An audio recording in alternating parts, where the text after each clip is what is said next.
Well, I'm here with R.Balki, who is the Chairman and Chief Creative Officer at Lowe Lintas and Partners. So, R.Balki, you're here in Cannes to do a seminar on Tuesday called Global versus India. Can you tell us a little bit about what you're going to be talking about and the key messages from your seminar? It's a very simple message. I think it's not global India, it's global versus India. And what I mean by that is very simply, does anybody have to be global? Or does global have to understand anything? India is an example of a country, but I think it's true to a lot of countries. I just believe in a business that where we crave for differentiation. We try and make people do something so that a global audience can understand it, or a global audience can appreciate it. Sometimes it's best that we explore the differentiation and the nuances of the country for the country, even if we don't understand it, and let it be. And even if it's not celebrated, at some point of time, due to some accident of events and everything else, a differentiation will be understood. Some point in time, somebody is going to be curious, far more curious than what they are, to understand the nuances. What happens when you globalize something, or when you appeal to a global audience, is you appeal that much less in most cases. Of course, there are always these special examples where you say it's cut across all audiences. There are very few examples of those. But there are innumerable examples of something that has appealed so much to the audience it was meant for, and has gone right over the global audience's head. And I think we should celebrate those things. And celebrate, hey, why did it appeal to so many people? And why doesn't it appeal to us? Therein lies the differentiation. Therein lies an answer. There's a new discovery there. And I think that's creativity. Creativity is about understanding something that you've never understood, or trying to understand that. And it'll happen. So am I right in thinking that you believe that globalisation isn't necessarily a good thing for creativity, and you believe that culture should try and keep their heritage and the beauty within that, in particular India, but also lots of other cultures? And do you think that the world will then come to them and then find creativity within that? Is that something you agree with? I don't mean globalization as a general phenomenon. I mean in communication terms.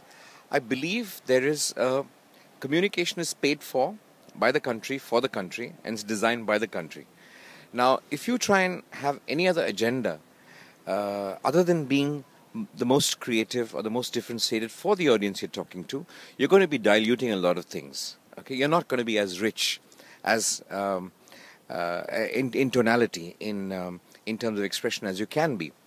So this globalization of communication, in most cases, in a lot of cases, drives a lot of communication people to explore something that's completely a waste of time, because the deeper you go into something that you are exposed to, that the people you're talking to are exposed to, and the differentiations you can create in that's going to enrich communication. Finally, I think the globe it's very difficult for anybody to appreciate another person's culture. Nobody has the time. Everybody is kind of exploring their own. So I don't think we should be so eager for the globe to kind of appreciate us or whatever. And neither should the globe be very eager to kind of discover India. There's a lot of things that all of us can explore about ourselves. But we should continue doing it, because that's the way we enrich our communication. That's the way we actually give a difference to the world. The moment we kind of try and do similar things to the world, we're losing a point of differentiation. So your message is to stick to your individuality, and the world will find creativity within that. Is that the core message you're trying to get across in your seminar, or are there any other messages you want to get across?